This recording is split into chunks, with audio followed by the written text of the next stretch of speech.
Ciri bahwa kita paham akan ajaran sifat 20, yaitu kita hendaknya jangan sampai kada taat dengan Allah. Itu satu dulu.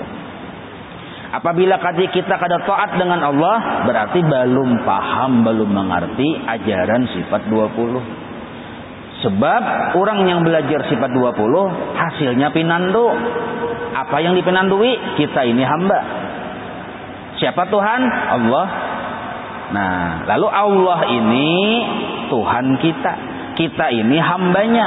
Arti hamba orang suruhan. Orang suruhan wajib taat. Nah, jadi apabila kita belajar sifat 20 ujung-ujungnya menentang lawan Allah, apalagi menyaingi Tuhan, nah berarti lain ajaran Ahlussunnah wal Jamaah, sudah menyimpang. Makin kita paham sifat 20, makin mengerti kita ini hamba.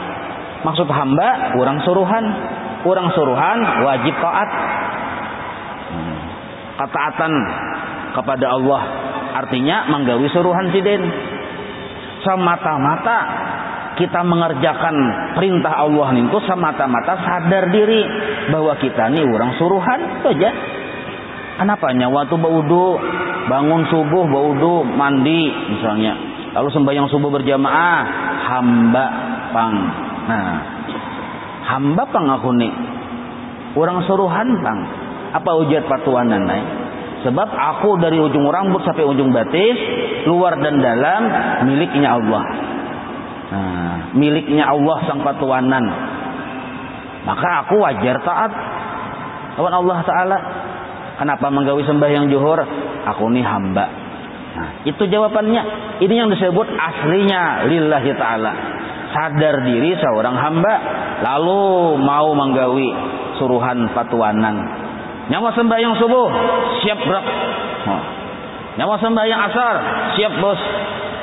Sadar diri. Nah, inilah hasil dari belajar sifat 20. Nah, hasil belajar sifat 20, sadar diri seorang hamba. Maka membujurakan niat kita beramal. Nah, apa niat kita beramal? Aku beramal karena aku orang suruhan, titik. Dahulu waktu kita belum belajar sifat 20, banyak kehendak di dalam amal kita tadi. Aku sembahyang ini karena untuk ini. Aku membaca ini supaya dapat ini. Nah, aku hendak mengerjakan bersedekah ini supaya ini. Banyak benar supayanya. Yang supaya ini, supaya itu, seluruhnya itu adalah kehendak dari nafsu kita.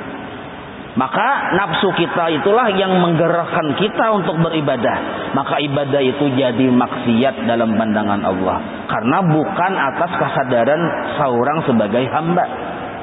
Nah, kita tadi sembahyang 5 waktu taat karena takutan kalau kupina usaha bangkrut. Lalu mau sembahyang. Nah, kadada kesadaran bahwa seorang itu hamba. Hamba orang suruhan wajar taat. Kenapa menggawi sembahyang duha cangkal benar sampai 12 rakaat hari-hari? Nah, sekalinya hendak sugih. Hendak sugih kehendak nafsu. Kehendak nafsu kita susupkan di dalam ibadah kita. Ini narannya merusak kehambaan kita lawan Tuhan. Nah, hendak ini, hendak itu, hendak ini, hendak itu, yang seluruhnya itu adalah perwakilan dari kehendak nafsu yang kita bawa dalam ibadah kita.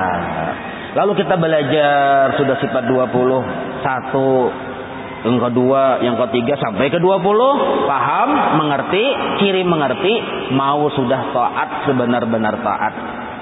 Taat atas dasar kesadaran bahwa kita hamba, orang suruhan. Nah, 1. Dan taat ini dalam segala keadaan. Nah, ini pulang. Taat kita ini dalam segala keadaan.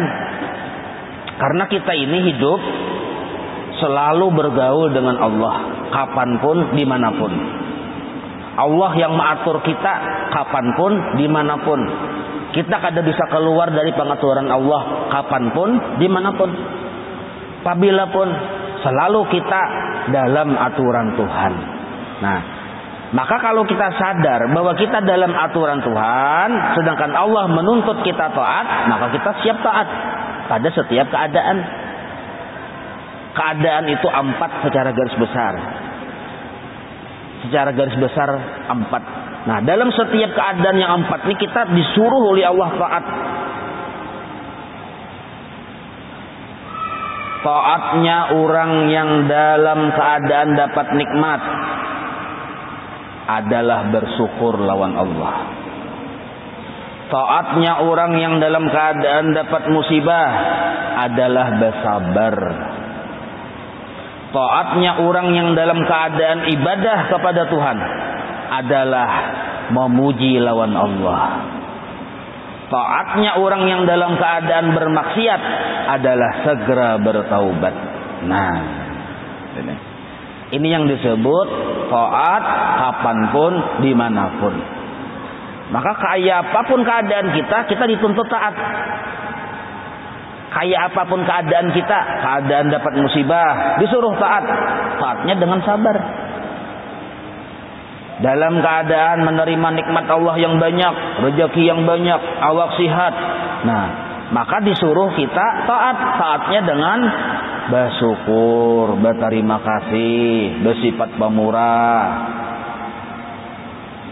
Ada juga kena kita bergaul lawan Tuhan, ditakdirkan sidin kita dalam keadaan bermaksiat, takdir Allah juga. Tapi kita segera dalam keadaan taat, yaitu segera bertaubat. Nah, segera. Ada kalanya kita ditakdirkan Allah dalam keadaan beribadah, nang kaya sekarang ini beribadah, menggawi 5 maghrib berjamaah, kaina insyaallah isya berjamaah, beribadah tuh. Nah, puji Allah Ta'ala, memuji Allah dalam keadaan taat, itulah yang disebut ikhlas ngarannya. Nah, kita puji Allah Ta'ala. Jangan sampai kita waktu taat tadi talambat memuji. Sebab bila kita talambat memuji Allah, nafsu kena bercungul. Nafsu ini minta puji. Nah, jadi berdahulu kita jangan sampai terdahulu nafsu yang minta puji. Nah, ini pertama dulu. Bila kita bujur-bujur paham sifat 20, ada ketaatan di diri kita pada setiap keadaan, kapanpun, dimanapun. Lalu pang misalnya belajar sudah sifat 20 tuntung, sudah dapat musibah, ada sabar, nah gagal itu sifat 20. Gagal. Piring pecah bini membawa bemamai seharian, ada sabar. Dapat rezeki tapi kada bersifat pemurah, gagal pelajaran sifat 20. Dalam keadaan beribadah, bersedekah kan misalnya, tapi kada memuji Tuhan waktu bersedekah itu minta puji, gagal pelajaran sifat 20.